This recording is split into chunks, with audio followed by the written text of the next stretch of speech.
Okay, so you want to get your finances together. Start budgeting, save some money, maybe invest a little, retire comfortably one day.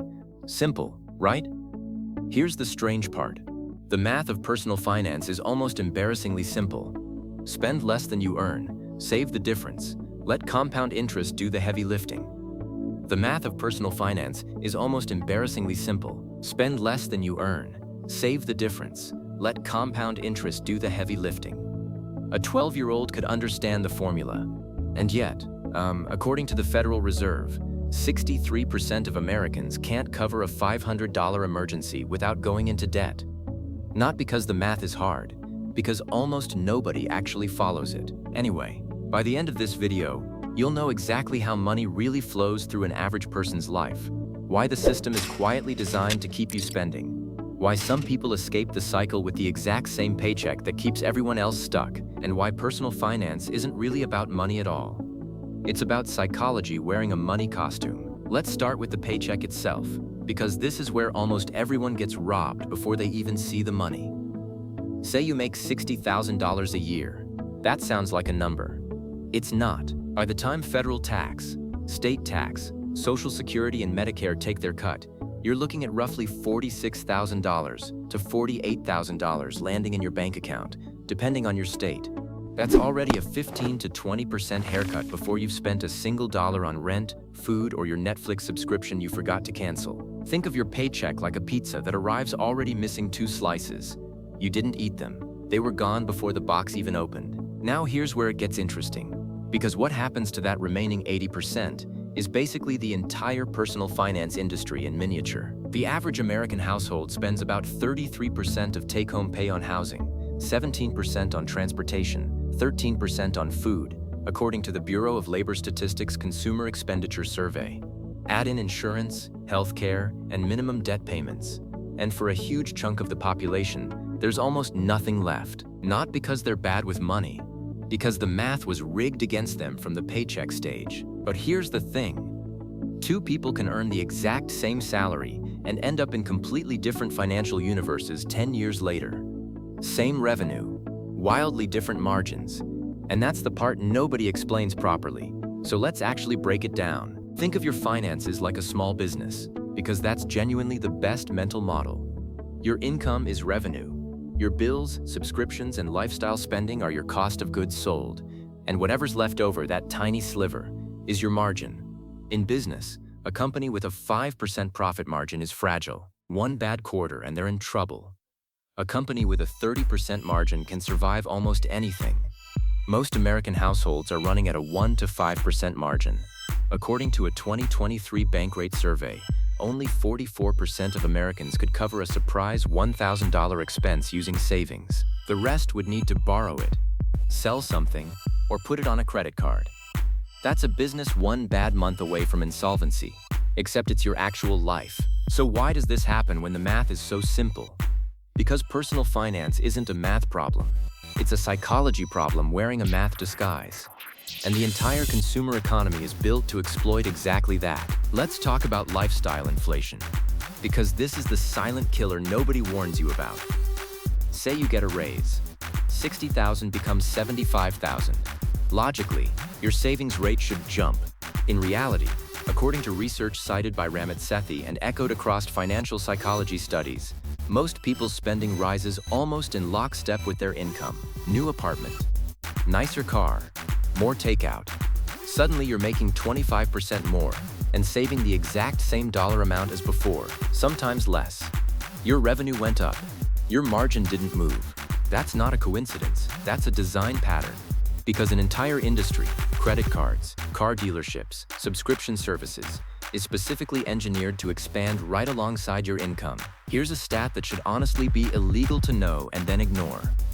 The average credit card interest rate in the US right now sits above 24%, according to the Federal Reserve's data on commercial bank interest rates. 24%. Let that sit for a second. The stock market historically returns about 10% a year before inflation. So carrying a credit card balance isn't just not saving, it's actively running backward at more than double the speed the market moves forward. It's like sprinting on a treadmill set to reverse and wondering why you're not making progress toward the door. Now let's talk about how the money actually flows once you understand this system. Because there's a version of personal finance that almost nobody gets taught, and it's the one that actually works. Financial advisors call it the pay yourself first principle. But I like to think of it more like a restaurant's kitchen versus its dining room. Most people run their finances like a restaurant that pays rent, staff, suppliers, and utilities first. And whatever's left at the end of the month, if anything, becomes profit. That's backwards. The restaurants that actually stay profitable decide their margin first. They say, we need a 15% profit margin to survive, and they build the rest of the operation around protecting that number, applied to a paycheck.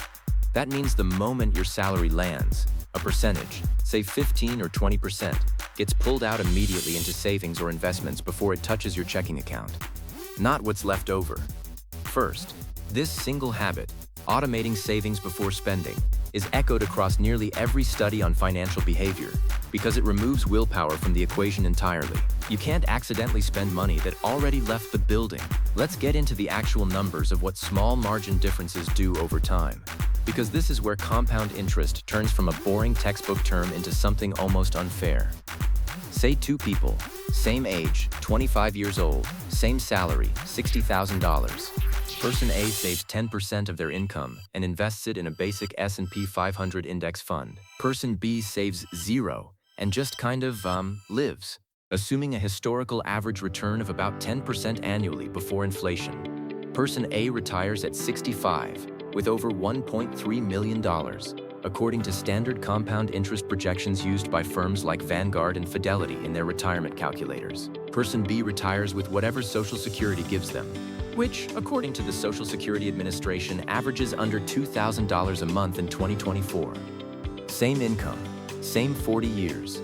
One person built a fortune quietly in the background, while living almost identically to the other. That's the entire secret of personal finance, and it's genuinely that boring. It's not a secret at all. It's just unglamorous, so nobody talks about it on social media. But here's why so many people still fail despite this math being, honestly, guaranteed. Because guaranteed math and guaranteed behavior are two completely different things. Casinos have guaranteed mathematical edges on every game, and yet operators still go bankrupt because of bad decisions layered on top of good math. Personal finance works the exact same way. The math guarantees that saving 10% and investing it will build wealth over 40 years. It does not guarantee that a human being will actually do that consistently for 40 years without touching it, panicking during a market crash, or blowing it on a boat. Let's talk about the psychology, because this is honestly the real subject of this video. There's a concept in behavioral economics called present bias, and it explains almost every bad financial decision you've ever made or watched someone else make. Present bias means humans are wired to overvalue immediate rewards and undervalue future ones, even when the future reward is objectively bigger. This is why a 70-inch TV on a store credit card at 0% interest for 18 months feels like a smart deal. And why, according to a 2022 LendingTree survey, roughly 40% of buy now, pay later users have made a late payment. It's not that people don't understand interest. It's that the brain treats future me almost like a stranger, someone else's problem to deal with later. Here's a metaphor that actually helps explain this. Imagine your future self as a roommate you've never met, who's going to move into your body in 10 years and inherit every financial decision you're making right now. If you wouldn't screw over a roommate by leaving them with your credit card debt, rent overdue, and an empty fridge, why are you doing it to the person who's going to be you? Every dollar you spend today that you'll regret is basically you sneaking out before your roommate gets home and leaving them the mess. Now let's talk about how the broader financial industry actually profits from this exact psychological weakness. Because understanding this changes how you see literally every ad you scroll past. Subscription services are a great example. The average American, according to a 2022 study by C+R Research, underestimates their monthly subscription spending by about $200. People think they're spending $80 a month on subscriptions. The real number is closer to $219. That gap, that $130 blind spot, isn't an accident. It's the entire business model. Subscription companies are betting, correctly, that once you sign up, inertia will keep you paying long after you've stopped using the product. Netflix doesn't need you to watch. It just needs you to forget to cancel. Credit card companies operate on an even more direct version of the same principle. Minimum payments exist specifically to keep balances alive as long as possible.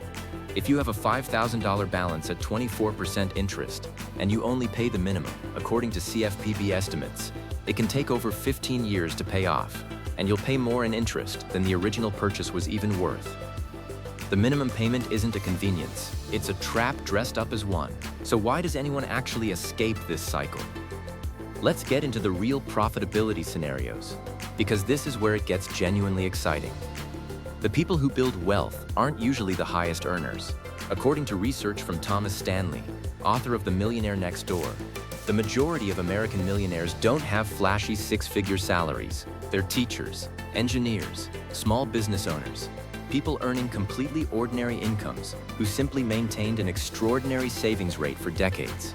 The stat that blows people's minds every time: roughly 80% of American millionaires are first-generation wealthy, meaning they didn't inherit it. They built it from an ordinary paycheck, using the exact same boring formula. Spend less than you earn. Automate the gap. Let time compound it. It's not sexy. It's arithmetic wearing a discipline costume. Let's actually visualize the margin difference here, because numbers on their own don't hit the same way charts do. Imagine two bars on a screen. One bar represents someone saving 5% of their income for 30 years. The other represents someone saving 20%. At a 10% average return, the 20% saver doesn't end up with 4 times the money of the 5% saver. They end up with closer to 7 or 8 times as much, because of how compounding accelerates on a larger base over time. Small percentage differences early in the timeline create massive dollar differences at the end. It's the financial version of a snowball rolling down a mountain. The size difference at the top looks small. By the bottom, one snowball is a boulder, and the other barely made it off the peak. Now, here's the part where I have to be honest with you, because guaranteed math still comes with real failure points, and pretending otherwise would be lying to you the same way finance influencers do. The first failure point is lifestyle creep, which we already covered. The second is lack of an emergency fund. And this one's sneaky because it doesn't look like a money mistake. It looks like bad luck. According to a 2023 Bankrate survey, 22% of Americans have no emergency savings at all. So when a car breaks down or a medical bill shows up, and eventually, statistically, it always does, they're forced to pull from investments early, sometimes with tax penalties, or go into high-interest debt to cover it. That single missing buffer can undo years of disciplined investing in a single unlucky month. The same way one bad hand can wipe out a card counter who forgot to manage their bankroll. The third failure point is emotional investing. And this one's almost poetic in how self-defeating it is. Market downturns are completely normal, historically happening every few years. But according to Dalbar's annual quantitative analysis of investor behavior studies, the average investor consistently underperforms the very funds they're invested in, because they panic sell during downturns and buy back in after prices recover. It's like getting on a roller coaster, screaming during the drop, unbuckling yourself, and then being confused why you don't get the same ride as everyone who just stayed seated.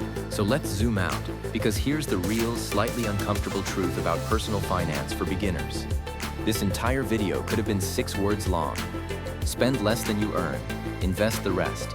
Everything else, the budgeting apps, the influencers, the 8% high-yield savings promotions, the crypto trading signals, all of it exists in the space between that 6-word truth and the emotional reality of being a human being who wants things now. Personal finance isn't broken because the math is complicated.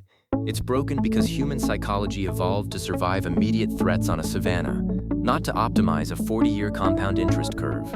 Present bias, lifestyle inflation, emotional investing, these aren't character flaws, they're default settings. And the entire consumer economy has quietly built itself around exploiting those default settings for profit, which means the people who actually win at personal finance aren't smarter than everyone else. They've usually just built systems that override the default settings. Automated transfers so willpower never enters the equation. Emergency funds, so one bad month doesn't become one bad decade. An investing strategy boring enough that panic selling never feels like an option because there's no drama to react to in the first place. So if you're just starting out, here's what actually matters, stripped of all the noise. Know your real take-home number, not your salary, your actual number. Build a small emergency cushion before you invest a single dollar in anything risky. Automate a percentage, any percentage off the top, before you ever see the money. Let time and compounding do the rest. And resist the urge to check your portfolio during every dip like it's a scoreboard, instead of a garden that needs decades, not days, to grow. Because here's the ending stat that ties this whole thing together. According to a Charles Schwab modeling study, someone who starts investing just 10 years earlier than a peer, even with smaller monthly contributions, ends up with more money by retirement than the person who started later with larger contributions.